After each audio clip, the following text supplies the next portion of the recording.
Welcome to the future of payroll and workforce management insights by HR.com, your go-to resource for insights into payroll and workforce management. From navigating compliance and technology trends to exploring the latest in global payroll solutions, we're here to keep you ahead of the curve. Join us as we dive into the forces reshaping payroll and share practical strategies to optimize your workforce management. Let's get started. Welcome, everyone, to the latest episode of HR.com's podcast, Future of Payroll and Workforce Management. My name is Brent Skinner, and I am your host. And with me today, I have Rajan Sahni, HRIS analyst at Jackson's Food Stores. Welcome, Rajan. So great to have you here today. And we have a really interesting topic to discuss today. It's around mergers and acquisitions and onboarding and HRISs and all that kind of stuff, and also IT. If you would give our audience just a quick sort of introduction around who you are, what are some of your passions in the world of work, that sort of thing, that would be great, Rajan. My name is Rajan Sahni, and I have a total of 14 years of IT experience, most of which revolves around HCM domain, the human capital management domain. For the last several years, I have been leading global teams focusing on data reporting, integration, and governance in the HCM space, helping organizations optimize their workforce data strategies. And this helped me and allowed me to look at multiple line of businesses closely and understanding their problems and solution to those problems. And during this time period, I worked with many great people and kind of went through multiple mergers and acquisition, which would be the topic we would discuss going ahead. So, yeah. Awesome. Yeah, it's great to have folks like you on the podcast who are really down there in the details and really making things happen. So I'm really looking forward to this conversation. From many perspectives, mergers and acquisitions present challenges at a very delicate moment when it comes to the employee experience. You want the new members of your workforce to feel like they belong. So take the HRIS, for example. You've seen a lot of this, and I'm guessing that Jackson's Food Stores has been involved in quite a few mergers and acquisitions over the course of your time there.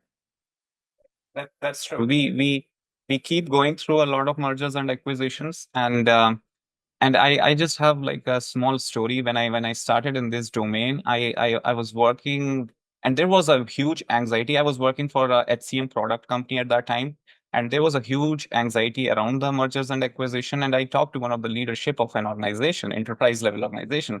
I asked them, why it's like you have a 14,000 employee organization, and then you are acquiring a 500 employee organization. Why is there so much anxiety? And he said something that just stuck with me till today. He said that when we hire a new hire employee, they go through a set of interviews. They know who is hiring them, what company they are going to. But for an acquisition employee, for an acquired employee, they don't know what they are going to land the next day. They have a lot of anxiety. They don't know the job security. Who would be their leader going ahead? Am I going to have the same role that I have right now? So there is a lot of scope for cultural misalignment, I say. And I think that's the biggest step that a company has to take when you do a merger and acquisition. It could be 30 employee or maybe 3,000 employee. That's a great point. I'd never thought of that, but it is kind of like getting hired almost by accident, or you didn't realize you were looking for Good a job. new employer, and suddenly you have one. It's like, okay, it's going from you skip all the in between stuff, and that's that's a major reason why it can be pretty stressful for those new employees. Let's kind of scale back just a little bit here. Put a pin in that thought because we are going to get back to it in quite a bit of detail. But uh, you have a background in IT, and we had a conversation in the green room several weeks ago now, and you were talking about your background in the IT and how it has prepared you to understand an HRIS. Can we just dive a little bit into that for a little bit, just as sort of like a side quest? Because I think it really applies. Yeah.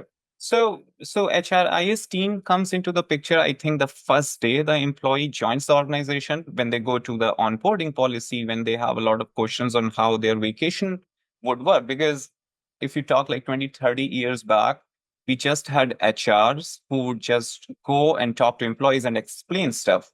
And when you have five HR explaining a certain policies to 3,000 employees, some of whom are working from home, some of work are hybrid, some of them are hybrid. So it gets a little tricky. And that's where we bring the technology in. Nowadays, you can use a chatbot like Microsoft Copilot. You load all your policies, train the system. Now the employee, if the employee has any questions like, I have maybe 160 hours of PTO currently, what happens to them when I move to the new organization? Will I still have get to carry over to them? They don't need to write an email, because their email transfer is still going on, the Outlook transfer is still pending, they don't know whom to reach out. So now you can provide them artificial intelligence based chat box. They could go in, type what's going to happen, and they have an answer right there. They don't need to create a ticket for that on ServiceNow. This is one example. Other than that, like you could do like virtual with your leadership team. You could do a virtual townhouse where they could deliver the message that everything is all right. We know there's a lot of turbulence going on. There's a lot of things, a lot of questions that you have in mind. And these things were not possible, I think, like 20, 30 years back, when you did not have the technology as part of the HR. And in a way, I sometimes think that, the AI chatbot they're talking to, that's an HR for them. You don't have to go ask a human that question. You can just type your question and you get your answers. So I think IT is primarily helping HR space a lot, where, it just bridges the gap of uh of a number cap on the human resource department. So you can have like four human resource, actual humans, and then you can have multiple chatbots who are helping you in all the ways. Yeah, it's interesting. It's also so a couple of things. There's a lot of sort of minutia of detail that's not unlike just working with computer systems that's Mhm. involved in the HR process, honestly. And so it kind of makes sense that an IT person would be sort of have the kind of mind that gravitates to that too. I've spoken with folks in the past, a couple of lives ago. That means about 3 years ago. But anyway, I was talking with a fellow. I forgot his name, but I used to do an old podcast elsewhere, and we talked about new career paths for IT people, right? Because IT has gone through so much evolution over the past, I'd say 20 years, really with the starting about 15 or so years ago with the advent of cloud computing, right? And just a shift in how they influence the organization, where they sit in the organization. And there is a real need for IT minded people to be in the background from the client side, helping to operate these systems, because they are in the cloud, they're delivered through the internet, right? But at the same time, there's a lot of complexity there.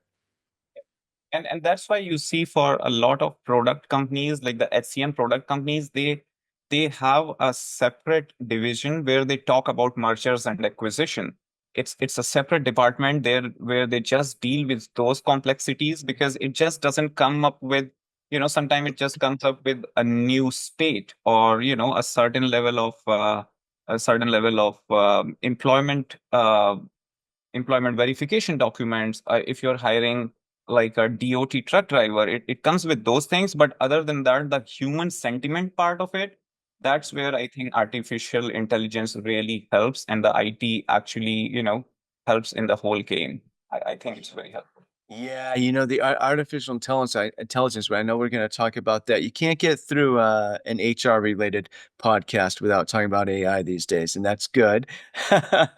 Maybe this is a good segue to our next question, which is we were talking about this. What are two or three major challenges that an HRIS can present in the aftermath of an M&A event? Maybe another way of looking at it is, where have you seen things go wrong with an existing HRIS? What did you notice that needed to be sort of fixed?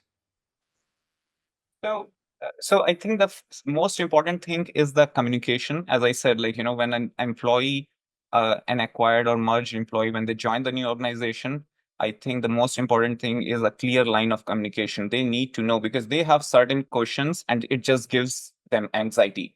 It may be a small question, something like, as I already said, like, I call my time away as PTO, but the new organization calls them vacation, and Mm. I get to carry over unlimited of them, right? So I have 200 hours in my PTO. Do I still get to keep them? Because I know the new organization only lets carry over 120 hours in the uh, Mm. throughout the year. So that's where I think we need to smoothen the process. We need to design the new policies. The HRIS team needs to design the new policies in a way that, and of course, we need a business representation from the HR team too.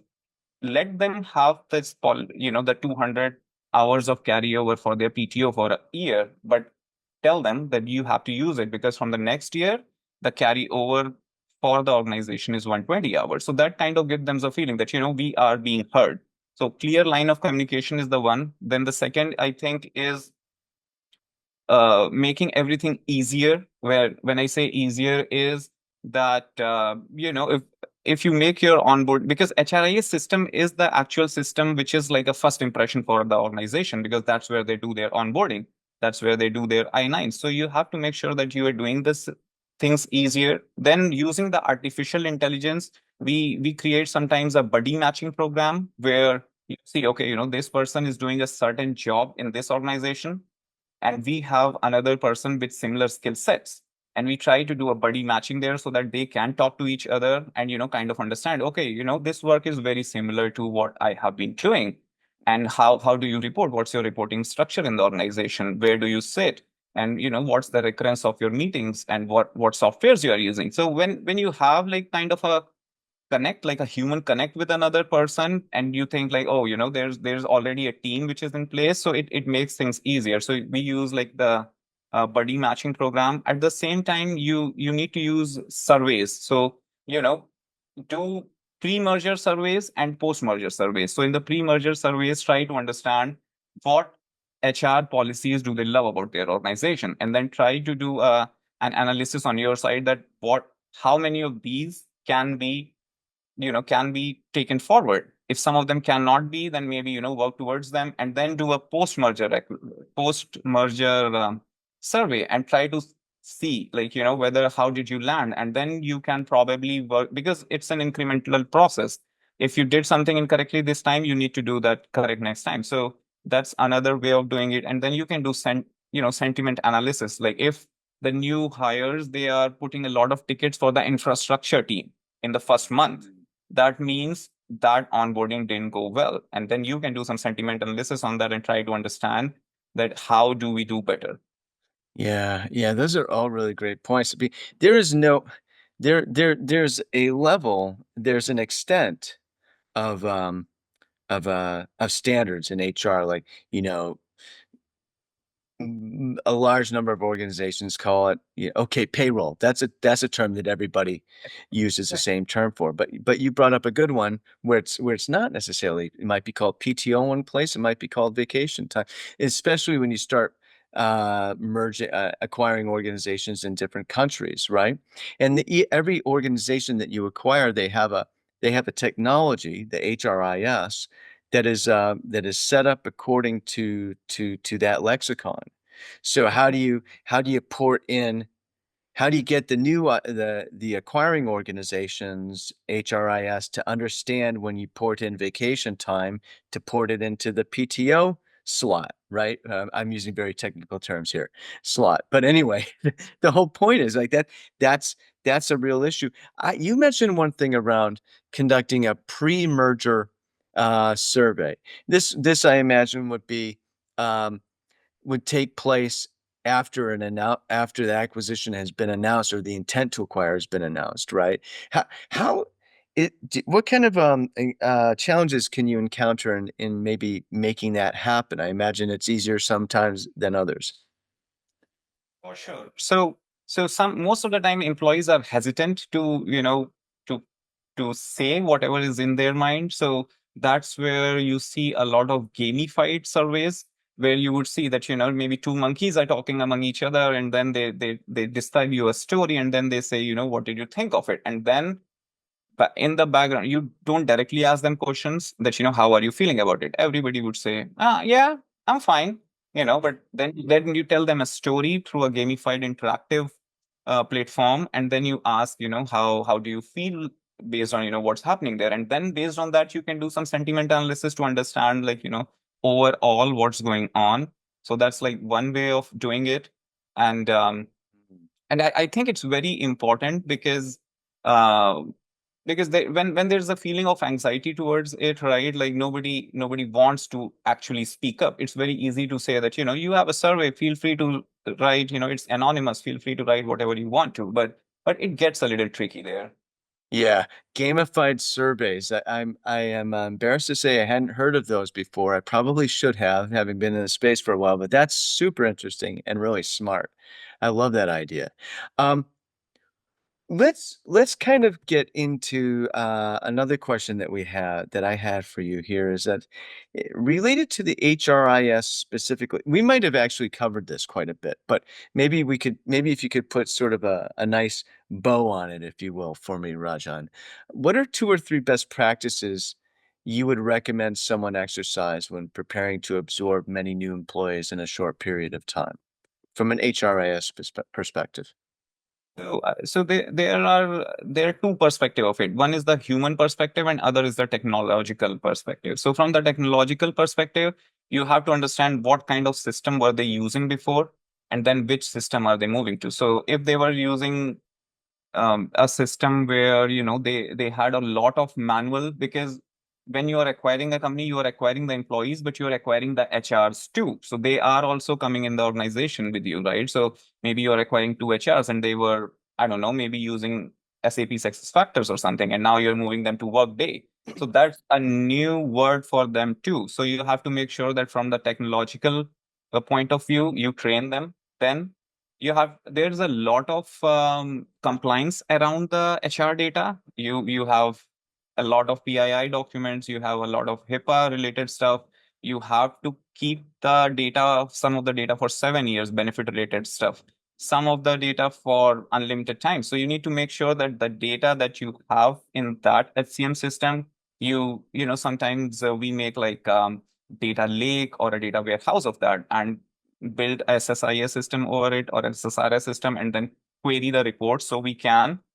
The other part is the human part, where I talked about the cultural misalignment, where you need to make sure that employees are feeling safe, they feel attached to an organization. Because if you're acquiring an employee who has been with a certain organization for 28 years, and now you're acquiring them, you need to make sure that they relate to what you are presenting. Because let's say both of the organizations are working in the similar space, then till few days back, you were not their organization, so you have to make them feel at home. And when we live in a world where we are talking about working in the HR space, we talk about working from home versus working from office. But we have to understand that, and everybody, we all of us, we spend a lot of time in working for a common goal for an organization. We make friends there. We achieve a lot of projects. We sometimes feel failure, we don't feel good about it, but some of the things that we learn new skills there. So it's kind of a home, and that's where, I say that you need to make the merged and acquired employees feel at home. Yeah, that's I'm glad you brought that term up again because I think they got lost in all, our very wide-ranging and deep conversation here around all the minutia. It is about helping those new employees feel at home, and there's so, and it there is sort of a cultural aspect to that, but there's also a lot of stuff behind the scenes, details, minutia that has to be right to help them feel at home too. I mean, you go into your home, say you go into your home, and all of a sudden you're, I don't know, I walk into my kitchen first most of the time. That's how I get into my house. Imagine if, my favorite, uh, picture wasn't there all of a sudden. It would just feel weird. You wouldn't feel it would to be something off, right? And that's a minutia thing, a little detail about feeling at home. And so transfer that sort of that metaphor to, to the computer environment. I have one other question for you. I just thought of it. We have just a couple more minutes here. What's it like when say an acquired organization has a completely, because this, I bet this happens all the time. They have a system from a completely different vendor than you have for your HCM. How does that? Ha and of course, when, organizations get acquired, it's like an aircraft carrier, though. It takes forever to change direction, but eventually the acquiring organization will extend its system, replace what what other organization used to have. But what's it like during that extended interim time, trying to get them to talk to each other, those different vendor systems? Is it tough? Is it as tough as I've heard, or is it maybe a little bit easier than I've heard? Like, what is the integration like? So it's pretty complicated because sometimes and especially for the large organization, they use multiple systems for multiple things. So maybe they use for the employee timesheet, they use a different system. Then for payroll, they use a different system, and maybe for benefits they have a different vendor, or for recruiting they use something else. But when you are acquiring a company who is on a different setup, first of all, you need to make sure. I think that's where the cost analysis comes into the picture, where you need to understand whether it's good to just keep this system for a year, which is always a good idea for 6 months or something. Just keep whatever they're using as of now, because there's already a lot of changes going on. And after that, you need to see if the integrations, as you talked, right? If integrations are easy, maybe let them use the timesheet there, Mm. take all the timesheet data into the system that we use and do the payrolls here. So because you want to make sure that your payrolls are unified, so you need, but that comes with the complexities, because we know, like, all the products, they say that we have very nice integration, but a lot of them fail. Sometimes you need to have a person who has to keep an eye out for them. So it's pretty complicated. So I think the cost analysis, and at the same time how much labor intensive it's getting at the end of the day, because implementation is also tough, because you already have an org structure set up for your organization. Let's say you have 6 business units, and now you're bringing the seventh one. So you need to make sure that you don't break anything which is already working for your organization. Yeah, yeah. And also just from a philosophical standpoint, some of the things need to be changed and made right away in an acquisition. And other things, it's a good idea to kind of stretch it out and not some of the disruptions are in the background, so that the actual new employees don't feel disrupted. Other things need to be disrupted much more gradually so that there isn't that palpable above the surface disruption for those, again, helping them feel at home. Rajan, thank you so much for joining me for this episode of the podcast. This is a really important conversation, and I'm so glad you brought the IT HRIS flavor to it. Thank you so much. Brent, thank you for inviting me. Thanks for tuning in to the Future of Workforce Management and Payroll Insights by HR.com.